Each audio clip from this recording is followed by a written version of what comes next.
উট কোরবানি দিয়ে দেবো। হ্যাঁ বন্ধু, তোমার যদি সামর্থ্য থাকে তুমি উট কেন, উটের পরে যদি আরো বড় কিছু থাকে সেটাও দিতে পারো, সমস্যা নেই। তবে আমাদের যতটুকু সামর্থ্য আছে আমরা তার মধ্যেই কুরবানি দিব।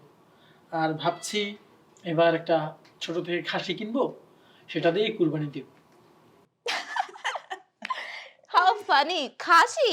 ভাইয়া, আমাদের বাড়ির কাজের লোক বা দারোয়ানও না খাসিতে কোরবানি দেয় না, তারাও গরু কোরবানি দেয়। আরে তোমার বন্ধু কি বলে এসব? আরে তুই এখনো খাসিতেই পড়ে আছিস? হায় রে, তুই গরুতে আয়, গরুতে আয়। আর টাকা যদি প্রয়োজনে আমি দেবো তোকে।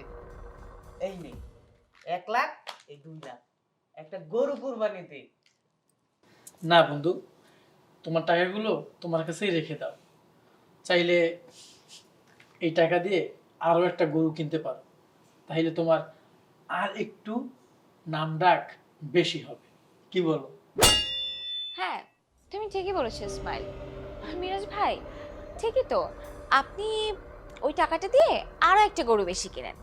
আর ভাবি, আমার যেটা মনে হয়, মিরাজ ভাই যদি আরো একটা গরু বেশি কিনে, আপনার আরো একটা বেশি সেলফি হবে। পরে লাইভেও চলে যান, লাইভে দেখেন আরেকটা গরু বেশি কিনছেন।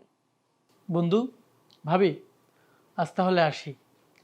আর যাওয়ার আগে একটা কথা বলি,